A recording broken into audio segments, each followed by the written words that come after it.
Welcome back, folks. Welcome to our third panel, Innovating with Humanity and Humor. And as we did with the other two panels, I again want to thank you for enjoying this with us. And I want to thank again our sponsors, the BBJ, BNY Mellon, Telamon, Firefield, Ty Boston, and of course Wellesley Books. Please take time to buy the books and to enjoy the books and share them with your friends. I also want to again emphasize the importance of having our innovators here, and some of them, of course, are among you in the audience. If you haven't had a chance to take a look at the innovators listed on the board in the back and learn a bit more about their companies, please do. It's worth definitely worth your attention. GelSite, Gemmer, Locomote Media, who is filming us and is responsible for the bright green bus outside. So I want you to make sure you say hello to those folks. Sam Copper is here and waving. Truelytics, Vermont Farmstead, and Beth Santos is here with Wonderful. So please take a look at the innovator board in the back and get to know them. So our third panel, Innovating with Humor and Humanity. I'm just delighted to welcome our three panelists. Mihir Desai is professor of finance at Harvard Business School and professor of law at Harvard Law School. He's doing double duty. He received his PhD in political economy from Harvard and his MBA, where he was a Baker Scholar as well. He, along with Bharat Anand from our first panel, teaches online finance courses at the HBS platform. And of course, he is the author of The Wisdom of Finance, Discovering Humanity in the World of Risk and Return. And so he's going to be talking, we're all going to be talking about his book and insights from the book. It's a terrific read. All of these are great reads. So I hope you'll have the opportunity both to meet me here after, but also to purchase his book. Sitting directly next to him, Trish Cotter. So excited to have Trish here as well. She's the Associate Managing Director at the Martin Trust Center for Entrepreneurship and Director of the Delta 5 Student Accelerator at M.I.T, where she guides young entrepreneurs with the framework and skills required to create innovation-driven startup companies. And so we're just delighted to have all three educators here as our panelists. Bharat, of course, as we introduced in the first panel, is the Henry Byers Professor of Business Administration in the Strategy Unit at HBS, and also one of the primary architects and a faculty member in their HBX initiative. And we really want to talk about innovating with humanity and humor. So what does that mean? So all three of our panelists have been working with students and entrepreneurial teams from time to time to introduce the concepts and the wisdom of finance. And so, Mihir, I'll start with you. What's different about finance from other subjects that you might have to teach students about? Well, it's obviously the best. Of course, we'll start with that. Just a dig at Bharat. So it is, I think the key thing about it is that it's really intimidating to people. It's really hard for people. I think people get intimidated by finance. And there's a good reason, because there are a lot of people in finance who like to intimidate people. And so I think the consequence of that is people approach it with much more trepidation. And as a result of that, the barriers go up, self-imposed barriers to learning. So a lot of what we try to do in the classroom is demystify it and kind of say, look, it's not nearly as bad as you think it is, and come on into the world. It's a warm and welcoming world. That helps people, I think, a lot, relative to other fields where they may feel a little bit easier going in. Finance imposes this barrier on people. And I think that's in part the genesis of what I do in a classroom, but it's all in part a genesis of the book, which is to say, it isn't this terrible, horrible, nasty, mean world. It's actually this wonderful, interesting world. So come on in. Trish and Bharat, are students, when they come to you, either as students or as part of a team, are they intimidated by finance? Is this different? So a lot of my students are technical founders who don't like to talk to humans. And so, they're very strong in the technology, but when it comes to the finance, they're learning. And they don't like it when they don't understand something. So, and if they can't master it. And finance is, something that is a learned, you try, apply, learn. And so the students, come in and you have to figure out what are the basics that they need, get them comfortable with that, and then have them grow. And as the panel earlier said, you need a diverse team. And if we have, we like a hacker, which is a technical person, a hustler, which is the business person, and a hipster. Love it. So The 3 H's. That is terrific. So it's, the hipster is the user design. So if you can get them comfortable as a unit, and someone mentioned team earlier, it's so important. They can learn from each other. And so we try to set those kind of things up. So it isn't, but it is very intimidating to students. Bharat, what do you think when you're talking to MBA students, many of whom, some of whom are in this room, but some of whom are going to start companies after this? Before you even sit with them, perhaps after you've read Psyched Up, a book available for purchase in the back. What are the things you're thinking about how finance is different for them? So first of all, thanks for having us, and thanks for having me back. I think he's giving me a second chance here. Author of The Content Trap, available for purchase in the back. So I actually have the opposite problem from Mihir, which is IT strategy. And of course, part of that is some financial concepts, but strategy is a subject you go into, and every student thinks they know strategy, and no student thinks they know finance. So in some sense, my problem is always trying to deliver when there's these expectations, and Mihir's is the opposite problem. Having said that, he is probably the best person I have seen anywhere who can explain finance in a simple way. But this idea of intimidation is very real. It's it's something that students, and part of it is sort of what we've done, right? We, at the undergraduate level in particular, we often talk about sort of how quantitative are the courses. That's sort of the metric of how we teach. And that's a useful metric, but in some sense, it reflects, I think, part of this intimidation, which is we've gotten to this point where, these are just, Mihir has examples from Jane Austen and, to explain optionality. And there's some really interesting and simple ways to explain these fundamental concepts. And I think that's what's So let's nice. go there. So you've got a CEO who's trying to figure out, how do I organize the hipster, the technical folks? I need to speak their language. I need to tell them some stories. And Mihir, you tell some stories about, let's take a typical company that's going to seek venture financing. And you talk about Lizzie in Pride and Prejudice. Could get married right away, but decides to wait for a better offer. Yeah, exactly.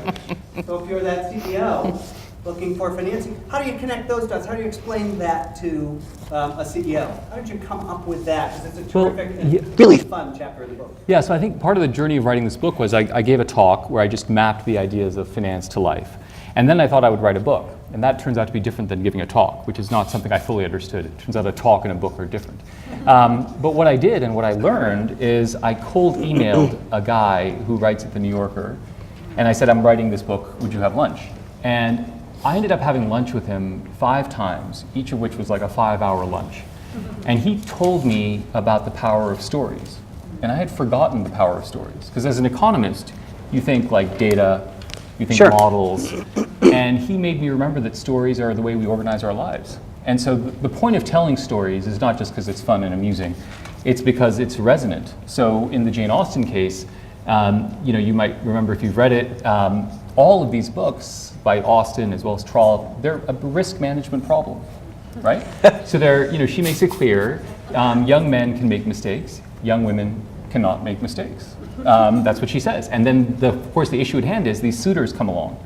And some of them are rich but drunk. Some of them are nice but ugly. And some of them are poor but whatever. It's like this whole big problem. You're describing venture capital. Sorry, exactly. we won't go there. Exactly. And so then the question is, who do you, which bid do you take in a way? And you might remember Mr. Collins' the worst proposal ever, which is, you're not that pretty, you're not that It's the best you're going to do. Great term sheet. It's a great term sheet. It's the best you're going to do. Right now, and of course she pushes them off. And of course that's what we do every day in life. We're faced with these varying choices, and you have to think about when you choose to hit the bid and when you choose to exercise your options.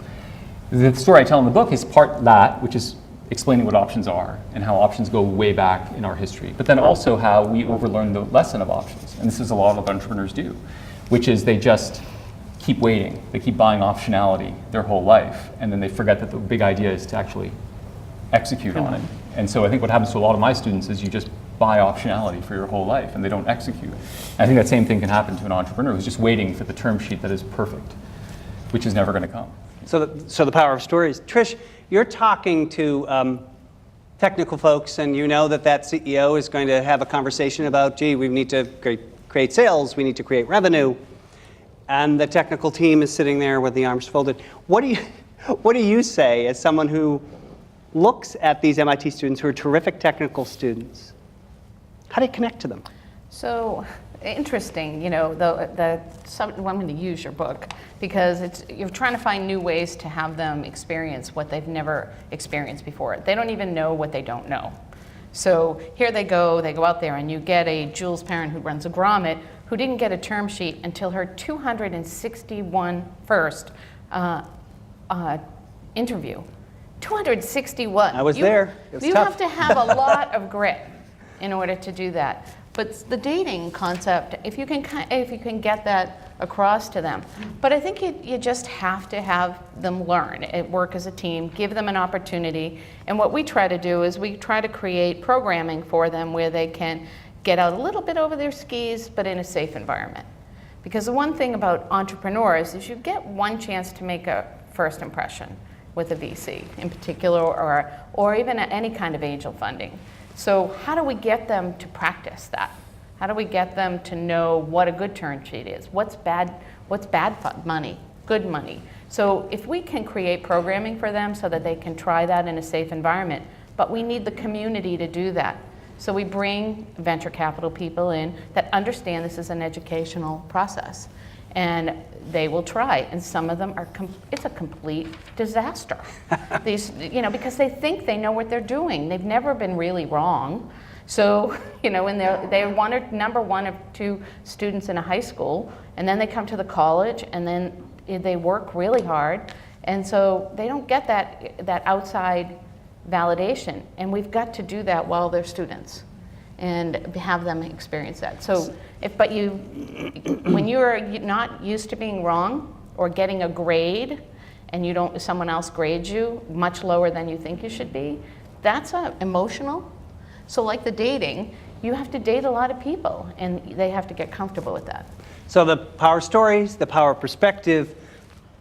Bharat, what did you learn, and what led to HBX about stories and perspective that had you thinking about doing this in a different way? Yeah, so just as a bit of context, so HBX is the digital learning initiative from Harvard Business School, launched it 3 years ago. The question we were asking really about 4 or 5 years ago was, online education is now hitting pretty much every university squarely in the face. There's 3,000 universities out there, maybe more, VC-backed startups, nonprofits, just putting content out, right? And there's a lot of material out there. And the question we were asking ourselves was, what gives us a license to play in this space? I mean, why should we think we can play or win in this space? And ironically, it came back to storytelling, which is, by the way, it's a very sobering question, which is if you ask the question, if you take yourself away as an organization from the planet, what would people miss? Right? That's a way of sort of really asking this question. Existential. Yes, it is. Right? It's another way of asking this question of differentiation. And if you ask the question, what would people miss if you took Harvard Business School away? It's not, we'd like to think it's faculty. No, that's not the case. It's not the ideas. It's case method teaching, which is essentially storytelling. And so we said that's something we do really well. How can we take that and really engage people online through a combination of storytelling and fundamental concepts, but in a digital first fashion? That was really the genesis. And so, why digital first? Meet them where they are? Mm-hmm. So I've been writing this book, as you know, for looking at media for 20 years, and digital first is essentially saying let's embrace digital and take advantage of the technologies there to do what we can. 90% of online courses were essentially putting a camera in the classroom and streaming the lecture online. Now, if you look at the history of media, that's essentially like the PDF of classifieds, right? And we know how that story ends up. Mm-hmm. So one of the things we were saying is, look, if we try and mimic what we do in the classroom, we will fail. At the same time, let's try and think what we can do differently. Now, what's interesting is, just like Mihir is talking about stories in the book, stories become the anchor cases, in a sense, for every concept that we teach. So, you teach a course in economics, and this is one that I'd created. You take any economics textbook, just pick it up. The first third of it will be 6 or 7 or 10 chapters on demand. And they'd start with utility theory and difference curves and then get to even more esoteric things. If you ask the question, what is it entrepreneurs and managers need to know? So, we have students coming in all the time, like Trish and Mihir said, who are trying to start companies. And they make essentially one of two mistakes, I think. One is they jump too quickly to this idea of how do we price without thinking about what are customers willing to pay, right? And that distinction is fundamentally important. Or they only focus on what customers are willing to pay and say, I have a product which is going to create so much value, and they haven't thought about whether they have any hope of capturing that value through price. That distinction, I think, is fundamental to not just entrepreneurship, it's fundamental to most organizations. And so, how do we motivate that? We have a ticket reseller in Boston, Ace Ticket. I don't know if some of you bought tickets for their sporting event. This is Jim Holtzman describing how he prices tickets. And he said, look, I have a pretty good handle on inventory and supply. I have no idea what demand is. That's a 3-minute video of him.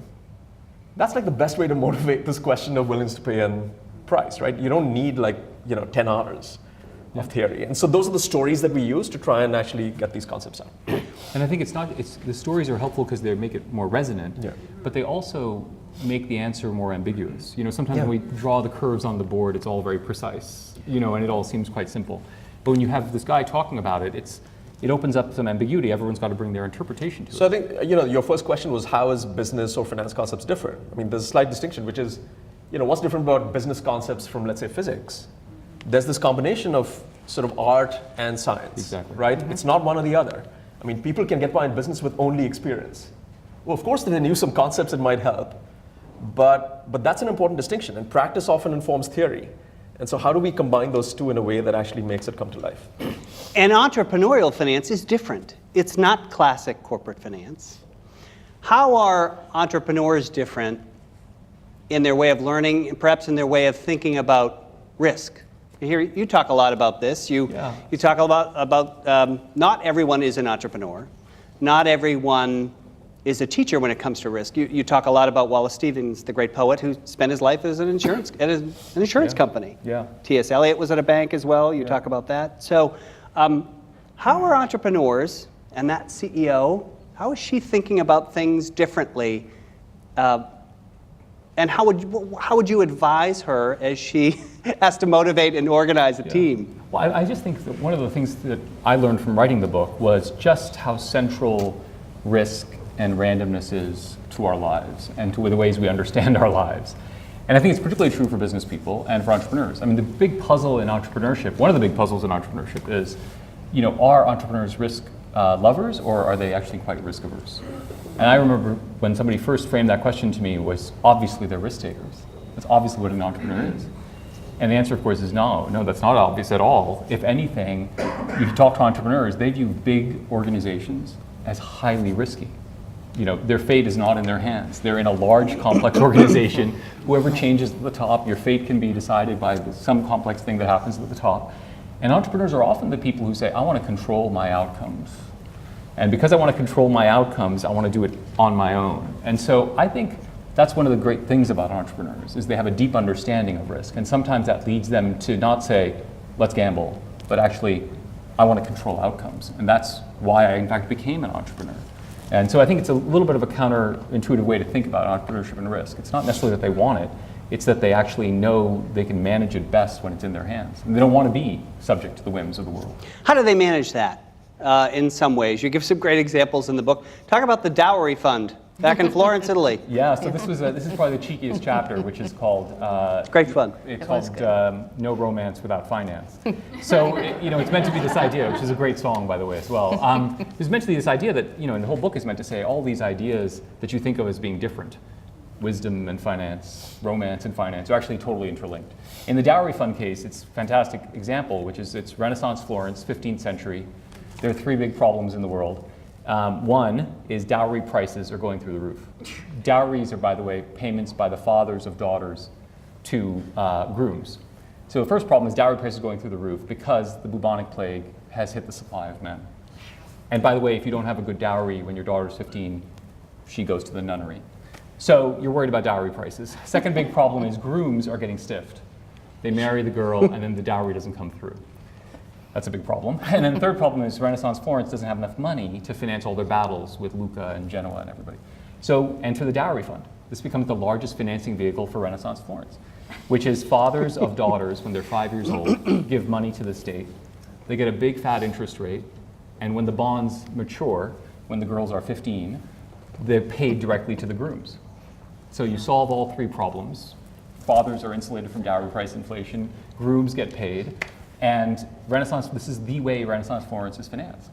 So that's just a way of trying to think about how finance solves deep problems in our society. With a story that resonates. We'll all remember. And in fact, the whole chapter is really about mergers, actually, and about how mergers are a fun model for thinking about marriage. And this is definitely the cheekiest chapter in the book, but just as a way to think about what do we know about mergers?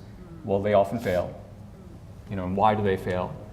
And I think the folklore around this happens to serve us well in marriages, which is, synergies are always overestimated.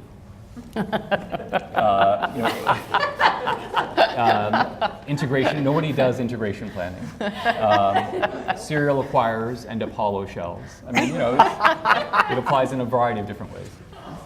So this is the wisdom of finance, but the wisdom of the wisdom generally. Yeah. Trish, are entrepreneurs different? And do you approach them, these kind of concepts, and explaining to them and sitting down with a CEO and helping her motivate her team? Is this different? Are they risk takers? Are they not risk takers? What have you learned over your career? You've been with a couple of companies that have gone public. Mm-hmm. You know a lot about entrepreneurs. You are one yourself. They think differently about these kind of concepts? I think they do, and the risk is maybe a little different. Maybe you're willing to put more personal risk out than you are, than you would maybe for your company. But I think the way we help teach them is we try to get them to have people who are just ahead of them. So maybe 1 or 2 steps, because bringing in serial entrepreneurs that have done all these great things really doesn't connect with students. It's great. They all want to meet them and they want to be in their network and everything. But the best people we find are the people who had just completed the step that they're about to go in. So if we can teach that way, so we have a program for the summer that's called Delta V, and it's a capstone program for M.I.T. And the students focus on customer, product, and business readiness or not. And then we do a big demo day. So the demo day shows students in the audience, it's 1,200, so it's a big deal. They can see it, they can be it. And so if you can provide that, so each group that comes through Delta V comes back into the classroom and they give back. So that notion of that was said earlier, if you start to go forward, you need to give to your community and you need to help the next community come forward. So bringing those people in and helping them understand whether they have the right level of risk.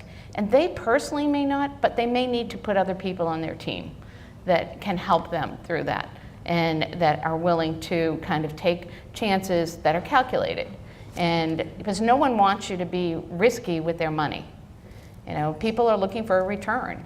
And so they have to have they're betting on the team. They're betting on the people that we're teaching. And so, we want to make sure that they're actually going to get funded when they're done. And the only way to do that is to have them grounded in what the next few steps are, see it, and be able to speak to it. Bharat, you talk to companies that are the same profile that Trish just described. They're companies that need to get that funding. They're pulling together a disparate team. We all have short attention spans. What do you tell them? In that first 5 minutes, that CEO says, what's the most innovative piece of wisdom that you've learned after teaching for so long that you would say to that CEO about team building, strategy building? You got what's the story you tell? What's the innovative tool you use? Big question. Of course. 2 parts. So strategy building, I just come back to what I was saying in the first panel. Where do you play? How do you win? Just getting clarity on those 2 questions, I think, is, what strikes me is not that people spend time answering those questions. It's how many organizations or entrepreneurs don't spend time answering those questions. And those are, I think, really the fundamental questions. I'd say, your other question in terms of how are entrepreneurs different, I think there's probably 2 ways that I see them being different. And it also maps into two ways they shouldn't be different. The first is creating ideas, right? So, I mean, that's almost by definition. It's like we're coming up with great ideas. And the second is grabbing opportunities. That's what entrepreneurs are really, really good at. I think there's a sort of flip side to this, which is what I often see is, we think we've created this big idea and we're home free. Yeah. And this is probably the single biggest mistake I see, not just in entrepreneurs, but in big organizations. That's the starting point. Innovation is a process. Our colleagues often talk about this as this tension between exploring new ideas and exploiting existing assets. I think that's an ongoing tension. And what I often tell my students is the test of whether you can survive is when you're going to be faced with the same issues as the incumbent, meaning when you're facing that threat of cannibalization, when you're facing that question about should I launch this new project because it'll impact my existing line of business, that's the real test. It's not starting with the new idea. And in terms of grabbing opportunities, again, there's this tendency, let's grab everything that comes our way. And frankly, that really runs into this problem, which is prioritization. We often say is important. I think it's as important, if not more important, for entrepreneurs, which is where you're going to focus your energies. It's really hard to build a company. It's really hard. And it's, are you a product company? Are you a feature? Or are you really a company? It's really hard to build a sustainable company. So, Bill wrote this article on Culture Ate Strategy for Breakfast. And I really think that that's true. I think that culture, creating that from the very beginning of the entrepreneurs of how they're going to deal with adversity, how are they going to deal when, that customer throws them out or something like that. That team aspect of it is very, very important. And having those values what you want as a company and making sure that you're focused in the direction, because there's so many places you can go. And as entrepreneurs, that's one of, I think for me, the single issue is focus. Yeah. Just a great example of that. It's this idea of learning organizations we keep talking about. There's a very interesting story about how Alibaba, which is of course now the biggest Chinese internet company in the world, beat eBay. What a lot of people don't know is eBay actually had won the market. They had 85% market share. And they go essentially from 85% down to 0. Now, you look at it and you say, oh, Alibaba won because they were local, they understood local preferences and customs better, and so on and so forth. It turns out when Alibaba starts in this business, their website looks more Western than eBay's. Why? Because it turns out they hired a consulting firm which told them, here's the way to do e-commerce, and they essentially copied eBay UK's website. Just think about this. Yeah. Right? It was a total disaster. What's different is they pivot and they learn and they make the changes, and that's essentially how they win. It's not, how do we start, right? So if we are, so the takeaways for CEOs, create this culture of innovation. Part of that culture is telling stories. Part of it is understanding how your team learns. So many of companies that get created around this room and like will have people from disparate backgrounds. Mm-hmm. And of course, disparate experiences, but you got to get them on a common plane. What are the kind of book? I mean, The Wisdom of Finance is a great experience. Gives someone a great experience of how telling stories can do that. What are some of the perhaps business books or non-business books for that CEO that folks should write down and say, I need to have this for my team or as I start the company? What are the kind of things they should be thinking about to innovate with humanity, pull all of these folks together, innovate with humor, in addition to the content trap and the wisdom of finance? What should they be thinking about? I think it's hard. It's a hard question, and I think it's a little bit situation specific. So you have to think about the challenge you're facing in particular. But I'm a fan of. I guess I'm an old cranky man in some ways, right? So I'm a fan of some of the older kind of Greek tragedies. I'm a fan of those things because there it's all about really hard choices, right? I mean, what Bharat is describing is really difficult choices that you have to make. It's not some simple set of hierarchical things you have to do. You're faced in these moments of crisis with a hard choice. And that's like every Greek tragedy you'll ever read. And they're spectacular, and they grip you. And I think that is, a lot of what we were just talking about is literally at these critical moments when you have to pivot, these critical moments, how do you summon the wisdom to figure out what to do? And to me, you can't beat the Greek tragedies on that. And they capture something in a really deep way. Okay, fair enough. I thought you were going to talk a little bit more about the producers, Nathan Lane and That's my favorite. Matthew Broderick? That's a great, so I use the producers because I think, for me in finance, the central problem of capitalism is We'll visit you in jail. Yeah, exactly. Is the principal agent problem, right? So the corporate governance problem is the big problem in life. That's just a way of saying, I own a share of Apple, but I don't get to tell Tim Cook what to do. And he's my agent and I'm the principal. And that's what we see replicated in finance and in capital markets. And that just happens to be a great story. I think, in a way, the reason that's important is not because of the producers per se, but when you're consuming culture, you want to look for these things because they're actually everywhere. And then, indeed. And as a consequence, it's not particularly about the producers per se, but if you kind of connect those dots, your mind works in a different way. And I think that's really valuable. And then you kind of are thinking about all these ideas, not in the conventional way of in a business-bound context, but you're thinking about it in this very wide open way. And I think that's just really helpful. And that's the great gift of the book, to really share that perspective with folks. Trish? I think I'm more along the experiential, so sprints, hackathons, things like that help students, kind of connect, particularly business students. How does a Sloan School student, which is our business school, connect with the other 6 schools on campus? How do you do that? So you throw a lot of stuff in a room, Arduinos, parts, everything else, and you bring them in together. And then all of a sudden they start talking. And so those kind of experiences for us, are really, really important. Because, and then the other issue is that we assign things for them to do. So How I Built This, How I Built This is an NPR series. If you haven't listened to it, it's absolutely amazing. It caused everything from, we do innovation, driven entrepreneurship. So I'm not really interested in their next dating app, but I am interested in water scarcity. So but I do want them to listen to this because there's founders issues. So things like the founder's dilemma, and there's a new way of thinking of founders, how you do equity splits and things like that. How do you do difficult conversations is another book. And then I have Talking to Humans, which should win a Nobel Prize.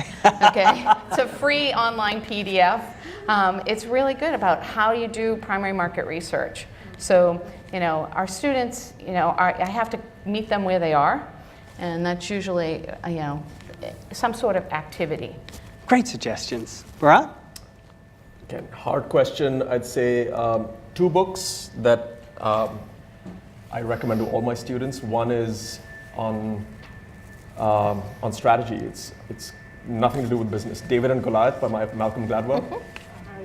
Unbelievable stories, just about thinking hard about this idea of not just playing to your strengths, but your opponent's weakness. Just fabulous stories.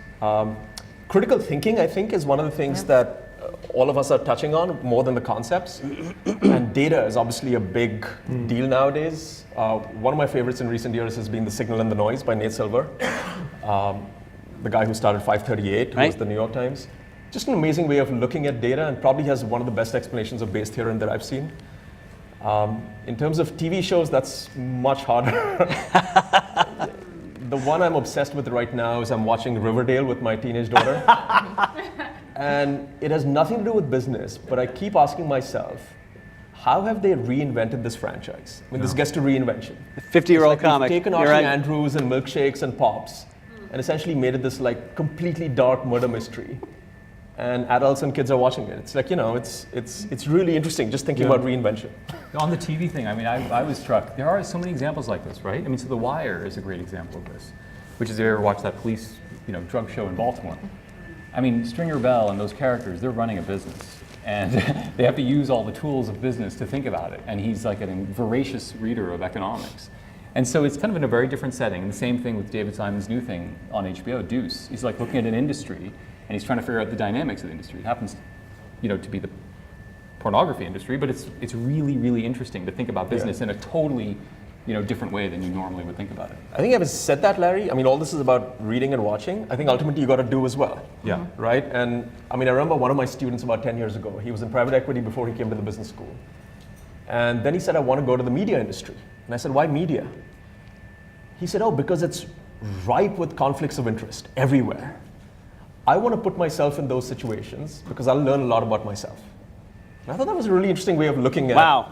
what he wanted to do. So. Yeah, reading and listening, it's terrific. And after reading Mihir's book, I started to make those connections. So my addition to the pile is consistent with the Authors and Innovators Festival that we've been talking about. That is, the innovators aren't just folks who are doing things in a different way, but thinking about things in a different way. So my contribution to the pile is The History of Rock and Roll in 10 Songs. Terrific book, terrific description of how things just hit you, terrific description of how, as a writer, an innovator, thinking about what's going on around you and getting it and understanding. There's a little bit of luck involved, but understanding, of course, what's going to hit and what's going to make sense, what's going to resonate with people.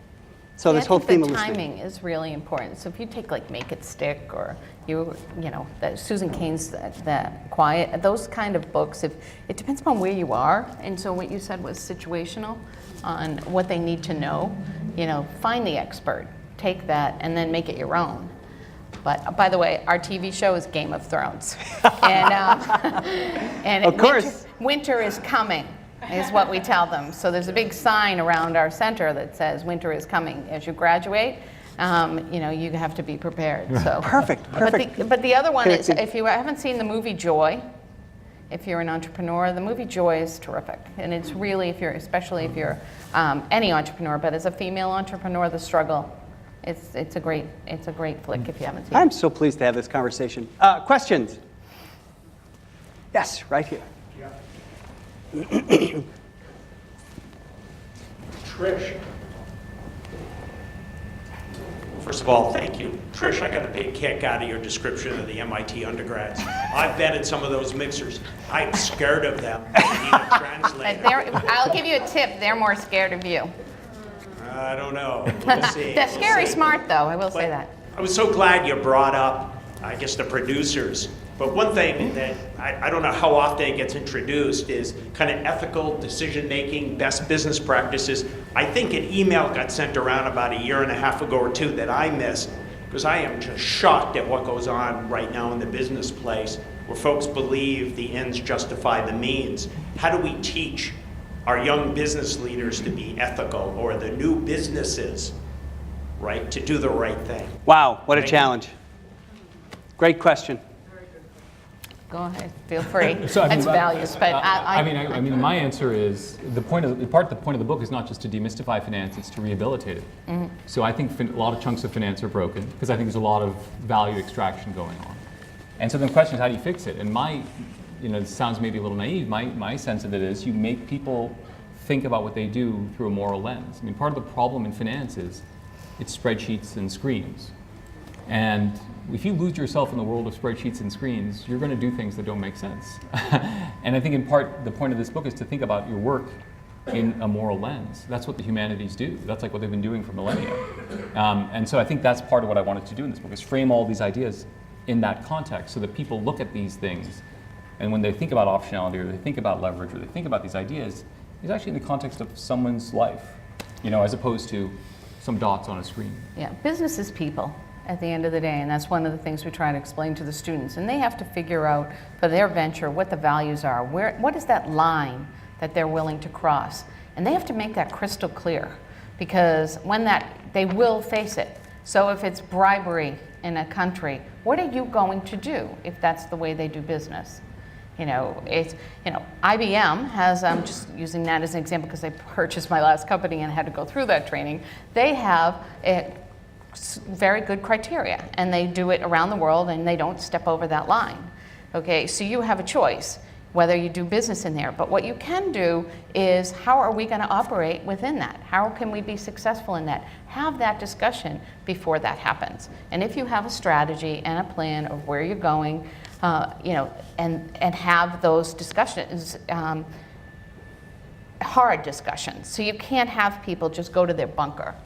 You can't have them go, I'm finance, I'm tech, I'm the user experience. They need to come together as a group and collectively really have those discussions, because when they bring on new people, that's really when the problem starts, is that you want to make sure that what you're bringing on is congruent with the values of what you have. They don't have to be exactly like you. You don't want that. You want the diversity. But the core values, you want to make sure you don't bring on a salesperson that's totally going to get exposure company.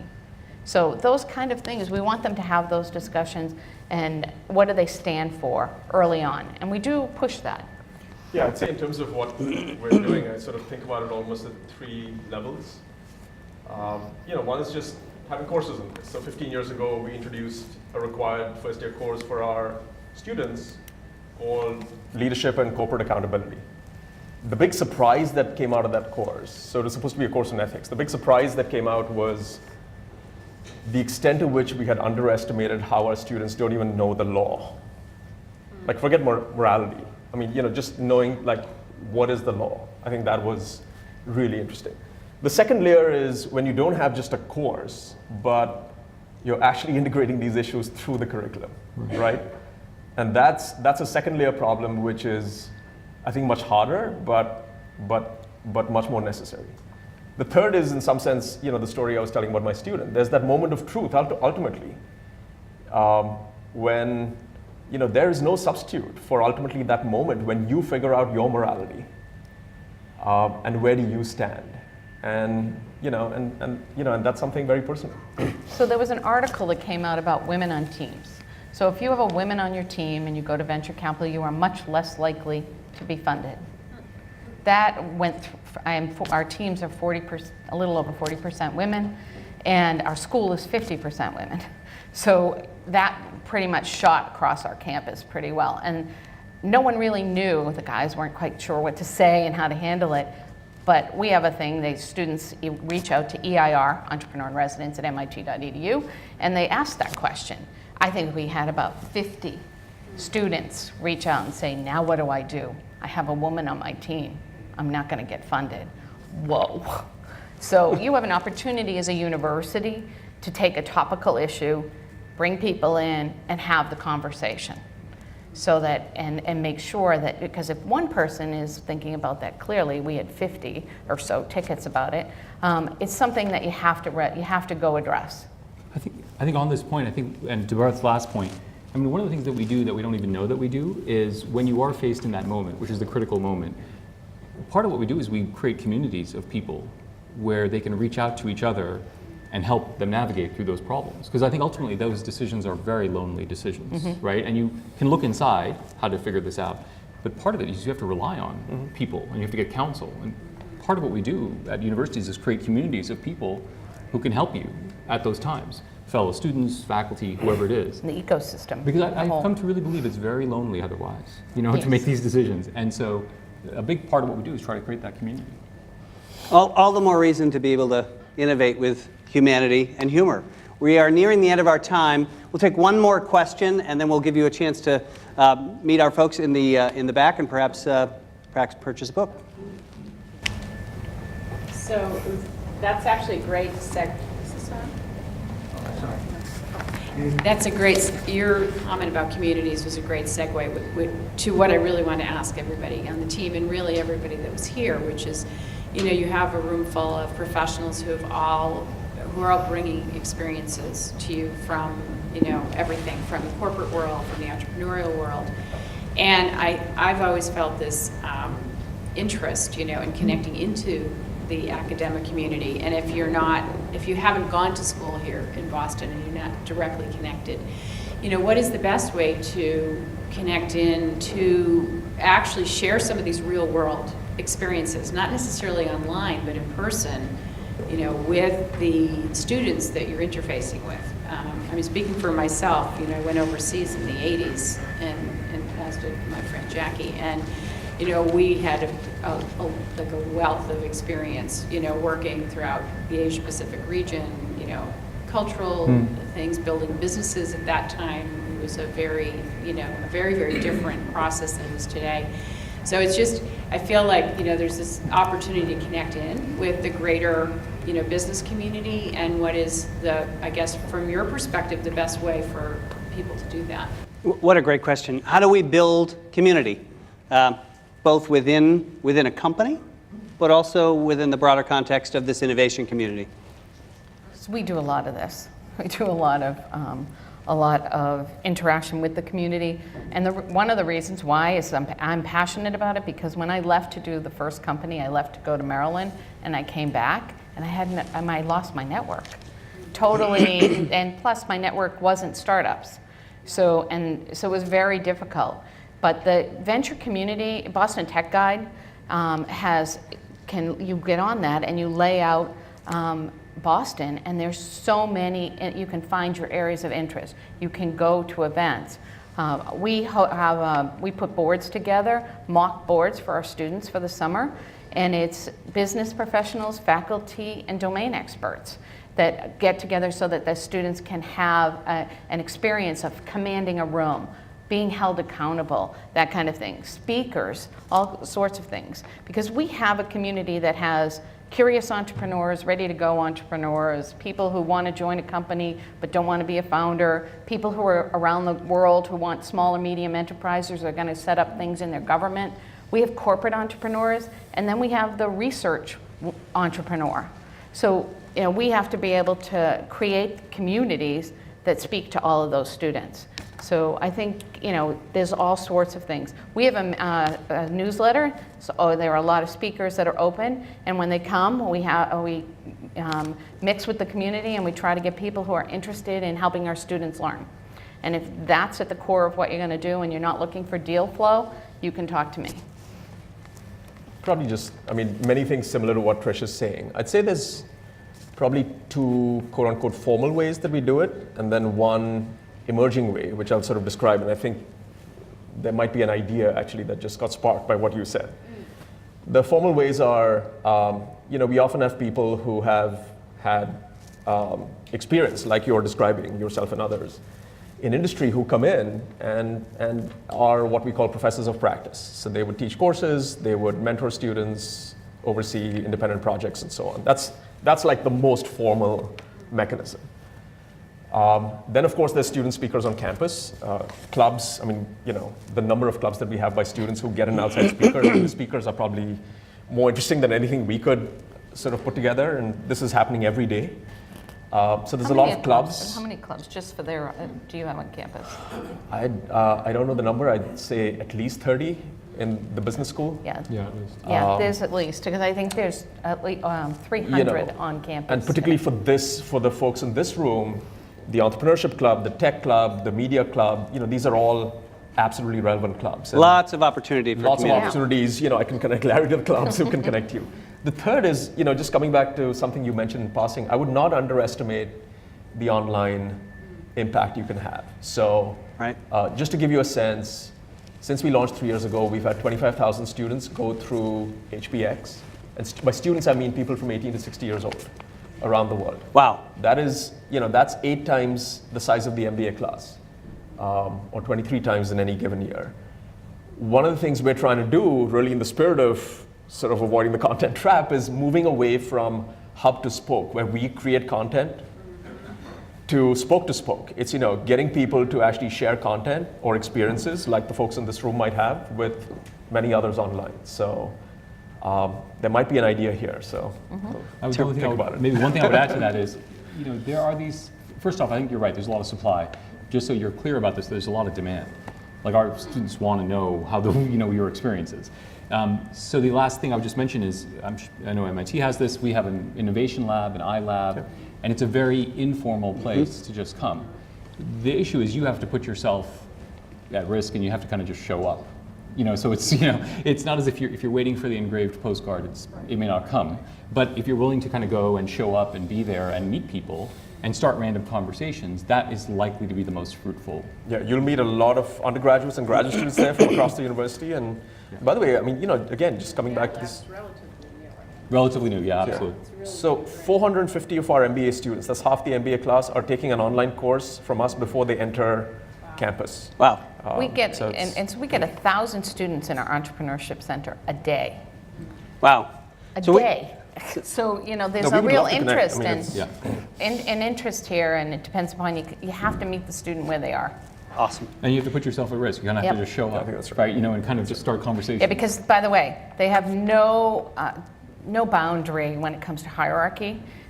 It's your experience. If you don't speak to what they need, just harden up. You know, you're going to have to get a thicker skin, I guess. Lots of opportunity for community. We're going to have to leave it there. I'd ask you to do a couple of things. Please visit with our panelists. Please visit the book table at the back of the room.